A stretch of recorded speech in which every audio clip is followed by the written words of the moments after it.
Not long ago, I showed you the Trek Marlin 4, a beautiful bike, but given the price, the components, and what we can buy at big box stores, I wasn't that impressed. Forward to today, and there is a new Marlin.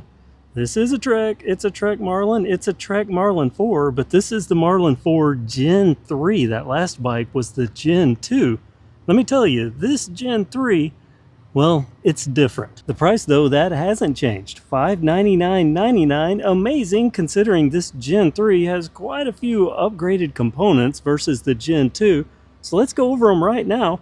We're going to start up top, like I like to do, at the bars. They are wide, 750 millimeters on this medium frame. Now, they make an extra small all the way up to an extra large. The bar width changes with some of those models.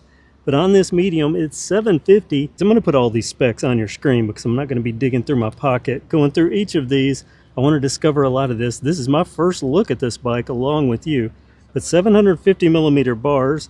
Here's the stem. On this medium frame, it's a 60 millimeter stem. It also has a slight rise to it. And it's a blender stem. If you don't know what blender is, it's a Trek thing. This is adaptable. There's room back here. You can fit a mount in here so you can put a light on it, a phone mount, GPS mount, and such. It's pretty cool, and that makes for a good setup, but that's just like the Gen 2 up top as far as I remember, at least bar-wise. The grips are Trek branded. A nice feel to these, kind of a good squishy feel. Lock-ons, but kind of that, well, that plastic leading to rubber lock-on, not a metal on both ends, but these should do quite well. Trek always does good grips, so I don't expect anything different longevity-wise from these. Note that there is no end cap. So let's look at the bar complements. Nothing really over on the left other than a brake lever. And these brakes, they are Tektro hydraulics. And behind that, we see a Shimano shifter over here on the right side. It's a shifter with a view window, a nice trigger shifter. Shimano always does smooth trigger shifters, even on their entry-level models. And this one's going to be a little surprising what it's shifting when we get to the back. FSA headset, moving down to the still straight steer head tube. Can't believe it. But with their Gen 3, still a straight steer. And that means a straight steer fork. This fork, SR Sun Tour, the travel on this. Now the travel varies by model, but on this one, 110 millimeters of travel. I'm going to cut in here with a quick edit because if I look at their website, it says 110 millimeters in one area for the fork travel, but if I look in another, it says 100 for this medium frame.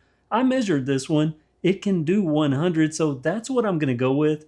But note that the travel, well, it could be 100, it could be 110.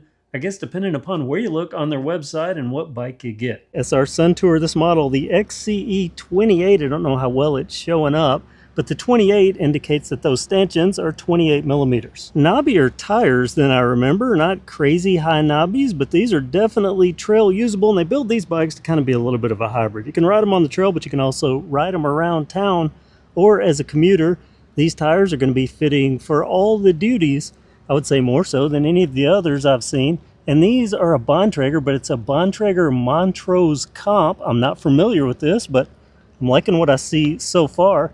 The sizing, 29 by 2.40. That's a good wide tire. Very nice. You can see there's the spacing up front on the fork. Bontrager connection rims, good rims for an entry-level mountain bike. And this hub, this will be a DC hub. I'll put the number on your screen. And look at this. Quick release up front, a standard quick release. And there'll be a quick release back here at the rear too, but I'll talk about this hub in just a second. First, let's talk about the crank arms. This is Pro-Coos, C-O-O-S. I don't know what that is, but they're 170 millimeters long. Pedals, typical entry-level pedals. These do have reflectors. If you're going to be riding them around town, that's good. The crank arms are alloy. They have a little kind of contour here. That's nice. A single chain ring. I'm assuming this is going to be, just looking at this, I'm guessing it's a 30 tooth. I'll put on your screen if it's anything different. It is narrow wide. Bottom bracket is square taper. You can probably tell that just by looking at this crank. You know, not bad there. A KMC chain, so nothing generic. Now Trek typically doesn't do generic, even when they do entry level. They don't go generic, and let's talk about entry level and some changes from that Gen 2. Right back here at the back, some major changes. Look at this. No tourney like on the Gen 2. This is a Shimano ESA derailleur, and this will have a little more resistance than a tourney. It's, you know, kind of the equivalent of a tourney. Technically an improvement. I like that. I also like this. Look at that. This chainstay guard. That's nice. It wraps all the way around. Zip ties on. It's going to protect it from any chain slack. Yeah, I just bounce test this. Got the back, lifted it up, and let this bounce. And man, this definitely better than a tourney. A lot less chain slap. I don't even see any marks here where I bounced it. Very impressive. Even more impressive, over the Gen 2 is right above it here. That, my friends, see if I can zoom in there. Do you see that? That is a cassette. They no longer have a freewheel back here. That means this wheel set here on the rear, this connection trail, or just connection now. They used to be connection trail. Yeah, that is a cassette. This is a Shimano CS HG 300-8, 8-speed, HG the Hyperglide. And let me see if I can see a tooth count on this. Right there, I think that says 46. And if I can see, can't see the lowest one here. But I'll put on your screen whatever this range is, but this is a wide range cassette, especially versus what was on the Gen 2 version of this bike just a month or two ago. Wow. Now that's a big change. A big change back here, gonna make a difference. And I said that was 46, it's actually a 45 tooth. 45 tooth, wow, a little unique, 45 tooth. Super impressed with what they're doing so far. Well, let's see what else is different. Look at our spacing here at the rear tire. Looks like there might be some room to play with here already. Decently wide tires, possibly some flexibility there too. Rack mounts, as I mentioned, this bike's kind of a little do-it-both frame bike, both for trail and for commuter, for campus riding, for around town riding. The way I learned about this was I got an email from the Spinning Spoke and they had this bike dressed out with racks. I'll see if I can edit in the picture. Very capable of being a cruiser, commuter, somewhere to put books, somewhere to put other stuff. And there's dual cage bosses here on this frame. This is the mountain bike Silver Alpha aluminum frame made in Cambodia. This one is the medium. This is extra, extra small all the way up to extra large. I'll see if I can put on your screen here the actual size that this medium is, but this is right at my size. I'm guessing it's about 17 inch. A nice looking frame. They make this in 3 colors. This one, I'll have to put the name on your screen as well, but it's kind of almost a matte black, and then this is glossy black, but this is a metallic green, and so is this. It's a good look. Trek always does their frames well. They're always super well made. Trek quality, no doubt. Just look at those lines, and look at that. That's even nicer, kind of more blocky than usual. It looks good, nice and wide. I'm sure this is going to be a super strong frame. Quick release mount for the seat post. The seat post itself, Bontrager branded alloy on top of it first before I take it out. This is a Versa saddle. Well, that's not grooved in, it's just printed on, but Trek saddles usually, when you're talking about factory saddles, nothing's ever excellent. This looks like it's going to be decently comfortable for a factory saddle. Let's see if I can get this seat post out. Let's see what we're dealing with here. Not super long. Let's look down at the seat post guts if we can. This is supposed to be dropper ready. Those last ones, a little bit of a problem as far as I understand, routing droppers. This is stated as being dropper ready. Let me see if I can find the size of this. 31.6. I don't know if you can see it, but a 31.6 seat post. Let's see how far down it'll go. Sometimes there's a limit. Let's see.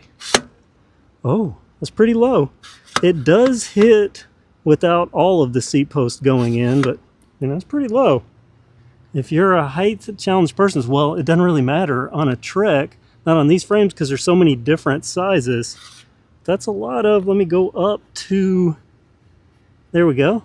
Up to the index markers is there, so pretty high. Even this medium frame, very flexible height-wise. So if you have multiple riders on the same bike, you have a lot of options seat-wise, seat height-wise. You already know this is Tektro hydraulic brakes. Here's the caliper, and look at that rotor. That's a 180, so not a 160. I think the last one might have had a 160, that Gen 2. No, well, don't hold me to that. But this one is definitely a 180, and that looks like, I'm not touching the surface, the braking surface, I'm touching lower here. It's a Tektro rotor, so good and thick, not the little thin, flimsy rotor. There's the nut there from the quick release on this side, because the front wheel is quick release, and so is the rear wheel, but look at this. Look at that quick release lever. How about that? It's like a plastic over covering or something. Pretty nice. Now the rear spacing on this, 135. I'm a little shocked they went with that, but that's what it is. Now this rear rotor is a 160, but also hydraulic disc brake at the back. So 180 up front, 160 at the rear. Talked about rack mounts. There's also a built-in kickstand mount, and they have these little plug covers over it. I want to talk about that because this has internal cable routing, but look over here on this other side. That is a plug for the internal cable routing. If you want to run a dropper, take out that little plug. I mean, isn't that nice, clean? Keep water from pouring in there if it's not in use. Very nice. And this rear wheel also has a DC hub. I'll put the model number on your screen. So what do you think? This is Gen 3. It's a lot better than that Gen 2, right? Gen 2 was nice, just the components on it weren't what I thought they should be. There we go. There's a look at that bottom brackets, cartridge in there. Yeah, a lot better. They did a good job with this, and considering they didn't raise the price, that's a big win. To get better components these days without the price going up, heck, to get a bike, a different model without the price going up, even if it had the same components, would be amazing. But with all the changes on this bike, I mean, just the ones back here, just the cassette alone, making that happen on this bike, improving the derailleur, a big difference over the Gen 2, a major improvement. And there should be one more thing. Where is it? There it is. The little Marlin. They always hide a Marlin on here. From the Marlin fish to the Marlin graphics, this Marlin 4 and all its new components for the Gen 3. A good job, Trek. I like that the price is the same. No price increases, at least not for now. Comment below with your thoughts, and I'm going to see if I can get a hold of this. I don't want to take their brand new bike that they just got, go dirty it up on the trail, but I'm going to see. Maybe I can get one of these at some point, get it out on the trail, because I'd really like to try this out. I think it's possibly, well, it's definitely the best Marlin 4 yet, but I think this will give some of the previous Marlin 5s a run for their money. Bonus footage, this is the Gen 3 in the small frame with the 27.5 tires, 27.5 by 4.0, 100 millimeters of travel on this Ford, but all the other good stuff. Let's see if these crank arms are any different. Nope, 170. So the exact same crank arms. Hey, do you know the chain ring on this? Is that a 30 or a 32 tooth? Possibly 32. Okay, he's going to look up that so we can get a confirmation there. But look at this, all the same. Got a cassette back there.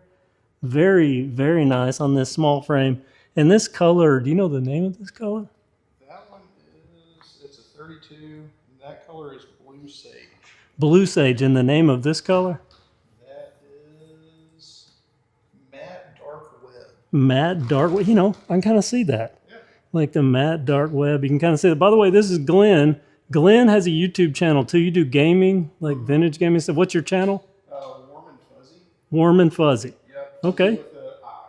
With an eye. Okay, I'll put it on the screen. All right. I'll get you to write it down. I'll put it on the screen. So go check out his channel. Maybe give him a sub. He's here at the bike shop at the Spinning Spoke. Does a great job. Nice guys. Always supported the channel here. So this is the small frame. Comes in extra small all the way up to extra large, but the medium is what I just focused on. It's a good bike, minus one little thing, but still a vast improvement over the Gen 2.